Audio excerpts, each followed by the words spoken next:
今天就让你开个眼！不可伤了同门。他修为虽强，只属于练习。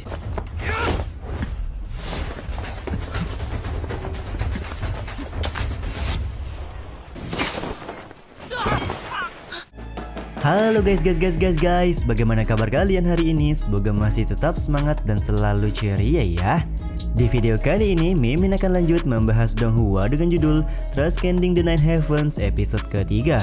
Seperti biasa, sebelum masuk ke rekap ceritanya, buat kalian yang menonton video ini dan belum subscribe, tolong di subscribe dulu ya guys. Dan jangan lupa nyalain lonceng biar nggak ketinggalan update terbaru dari channel From Zero. Playlist untuk Donghua ini juga udah tersedia bagi kalian yang baru aja bergabung dan belum nonton episode sebelumnya ya. Ya udah deh, nggak usah berlama-lama, langsung saja kita ke rekap ceritanya guys.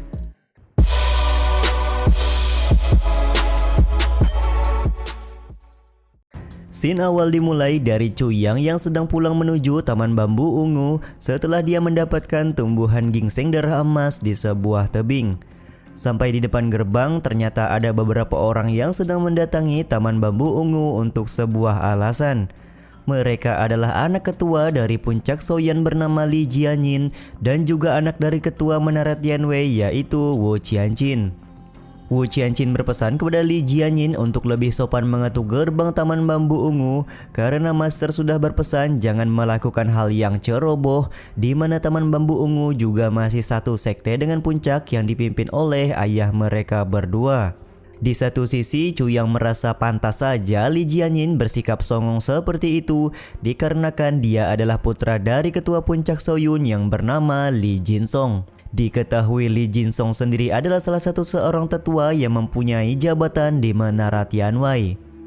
紫竹园虽与我们交往不深，聚云峰巫倩倩，索云峰里。没想到掌门之女吴倩倩也在。我们来也来了，喊也喊了。 Sementara itu, Li Jianyin terus saja menggerutu dan menyarankan kepada Wu Qianqin untuk menulis surat saja karena toh sampai saat ini Meng Chaoran sebagai pemimpin Taman Bambu Ungu tidak keluar-keluar. Kesombongan Li Jianyin tersebut membuat Chuyang geram dan melemparkan batu kecil yang mengenai kepala dari Li Jianyin. Sontak lemparan batu tersebut membuat Li Jianyin sangat kesal sembari mengancam dengan menyebut-nyebut nama besar ayahnya yaitu Li Jinsong. Chuyang sendiri kelihatan sangat santuy sembari mengatakan kalau dia juga mengenal nama besar dari guru Li Jinsong, namun dia juga menyayangkan karena guru Li Jinsong mempunyai putra yang arogan seperti Li Jianyin. 你这目无尊长的狂妄之徒，外楼索云峰当家李劲松，向来以家规严格出名的索云峰，我看你存心挑衅。 Sontak perkataan Chuyang tersebut langsung membuat Li Jianyin hendak menghunuskan pedangnya. Namun terlihat Wu Qianqin menahan Li Jianyin karena dia tidak mau ada kekacauan sebelum kompetisi besar beberapa puncak dilakukan. Wu Qianqin kemudian memperkenalkan diri serta memberitahu maksud dia datang ke Taman Bambu Ungu adalah untuk memberitahu Paman Meng kalau beberapa tetua mengundang untuk sebuah pertemuan. Chuyang pun menerima pesan tersebut dan akan menyampaikannya kepada sang guru. Namun untuk sekarang gurunya tidak bisa menemui Wu Qianqin dikarenakan dia sedang dalam pengasingan. 我是紫竹园二弟子，楚阳。 劳烦通禀下孟师叔过去一趟。 师父近日闭门修炼，并不见客。今日一见，果真如此。 Setelah menyampaikan pesan, Li Jianyin mengajak Wu Qianqin untuk segera pulang karena perintah guru mereka juga sudah tersampaikan. Namun terlihat Chuyang tidak menyukai cara yang diambil oleh Li Jianyin karena sedari awal dia sudah berteriak-teriak dan memanggil nama gurunya dengan nama lengkap. Ketidaksenangan Chuyang tersebut membuat Wu Qianqin meminta maaf atas kelakuan Li Jianyin yang sudah tidak sopan. Akan tetapi di sini Li Jianyin kembali menghunuskan pedangnya ke arah Chuyang karena merasa tidak terima disebut sebagai orang yang tidak tahu diri oleh Chuyang. 楚阳，不敢受此礼数。废物骂你，不错，要让你付出代价。 Meskipun Wu Qianqin sudah meminta Li Jianyin untuk tidak membuat keributan lagi, kali ini tampaknya Li Jianyin tidak menghiraukan perkataan Wu Qianqin karena dia lebih memilih untuk menantang Chuyang dalam pertarungan pedang dengannya. Cu Yang sendiri kelihatan masih santuy sembari sudah bersiap menghunuskan pedang di punggungnya. Namun ketika dia membuka pedang tersebut, Li Jianyin dan dua orang anak buahnya langsung tertawa ketika melihat pedang Cu Yang ternyata hanya sebuah pedang patah.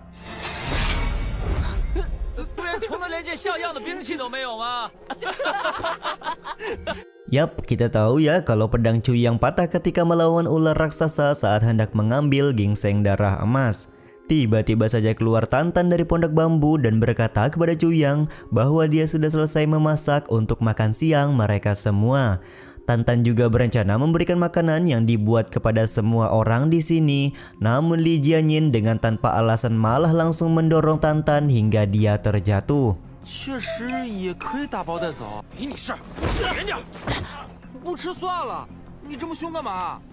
Kejadian ini tentu saja membuat Wu Qianqin marah dan meminta Li Jianyin untuk tidak membuat keributan lagi karena jika tidak dia akan melaporkan kejadian ini kepada ketua sekte. Mendengar ancaman Wu Qianqin tersebut, akhirnya Li Jianyin mengajak kedua anak buahnya untuk pulang sembari mengancam kalau lain kali dia tidak akan mengampuni Cu Yang lagi. 是生非，我定将此事禀告掌门。瞧，走。 Kau si Margali berulang kali sudah menghina guruku dan juniorku. Aku Cu Yang hari ini akan meminta keadilan, ucap Cu Yang memberikan tantangan kepada Li Jianyin. Tanpa keraguan-raguan sedikit pun, Li Jianyin kemudian menghunuskan pedangnya untuk menjawab tantangan yang diberikan oleh Cu Yang. 别！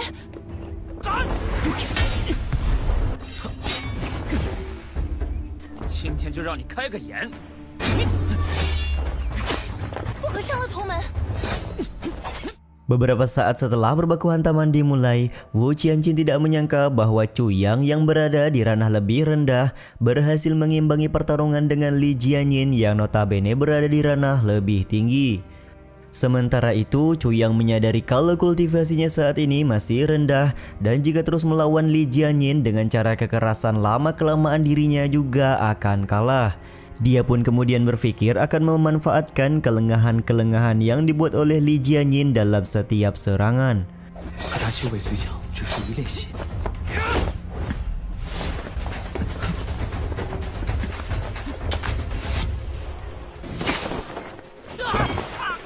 Benar saja Cu Yang memanfaatkan sebuah batu untuk menyerang kaki dari Li Jianyin, yang sontak hal tersebut langsung membuat Li Jianyin tersungkur. Kesempatan ini juga dimanfaatkan oleh Cu Yang untuk berpura-pura kelelahan dan terjatuh di atas badan dari Li Jianyin. 我不能动了。 Setelah mendapat bantuan dari Wu Qianqin, Cu Yang berpesan agar Wu Qianqin tidak mengadu kepada ketua sekte perihal kejadian ini serta memberitahukan kejadian yang sebenarnya.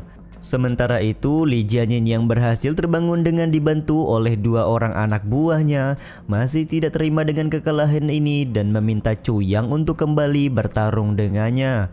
Li Jianyin juga tidak ragu untuk meminta dua orang anak buahnya untuk membantu memberi pelajaran kepada Cu Yang. Di tengah momen ini tiba-tiba saja datang Qiansan yang sebelumnya dipanggil oleh Tantan karena ada keributan di depan Taman Bambu Ungu. Diketahui Qiansan yang sedari awal memang menyukai Wu Qianqin membuat Cu Yang memikirkan sebuah rencana di mana dia akan mengadu domba Qiansan dan juga Li Jianyin karena mereka berdua sama-sama menyukai Wu Qianqin.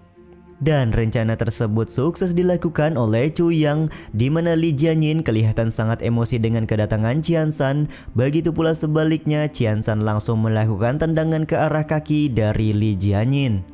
石前山就进不了内门。他直呼师傅名讳，一群小人还敢告黑状！我叫你们紫竹院的人好看！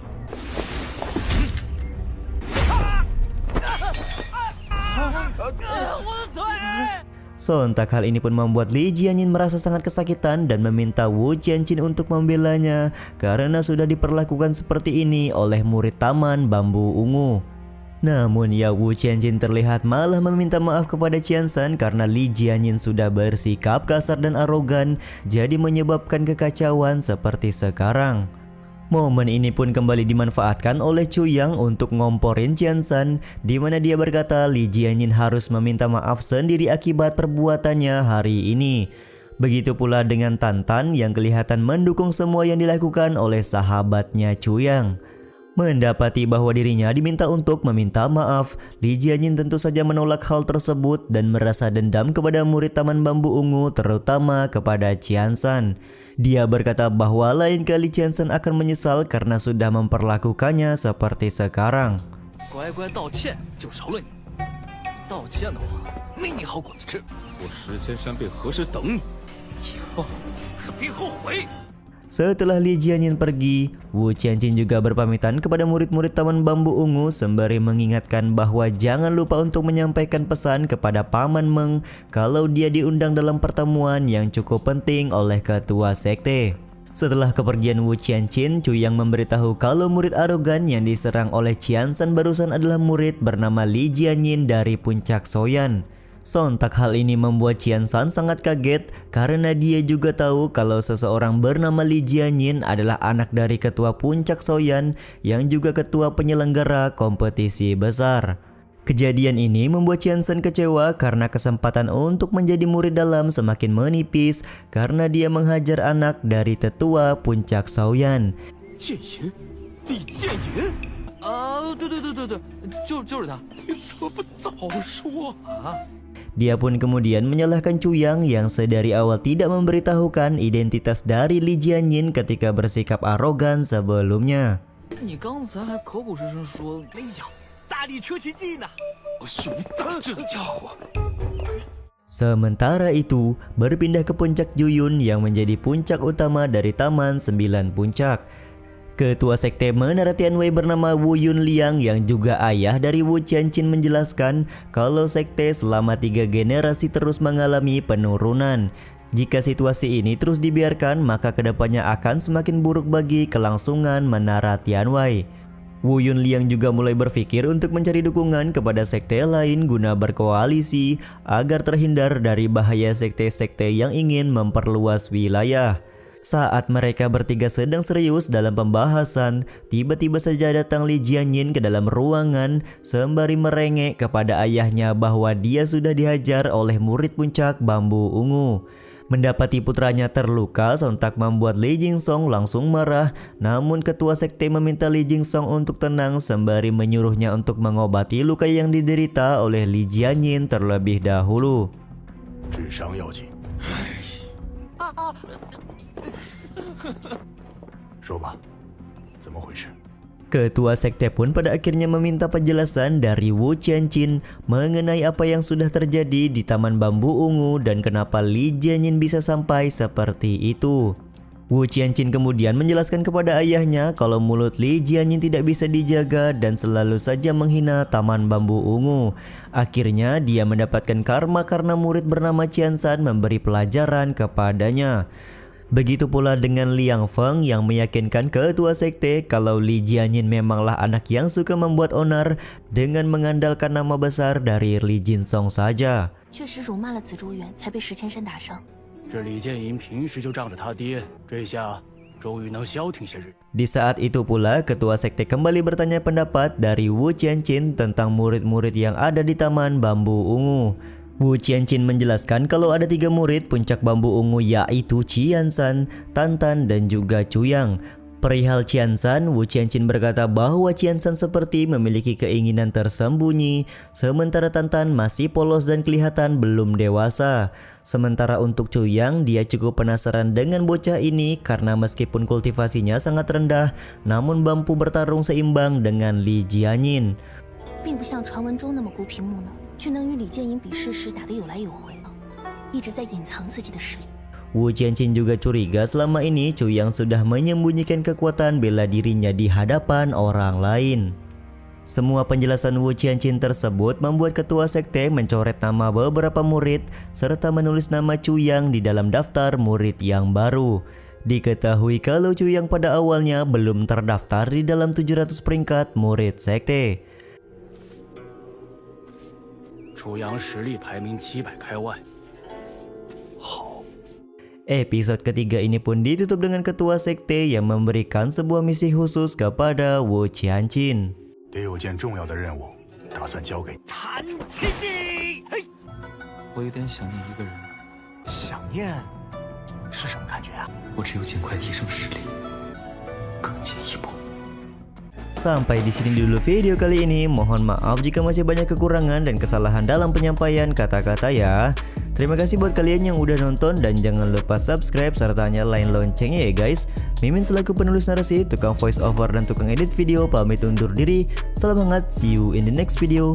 Bye bye guys.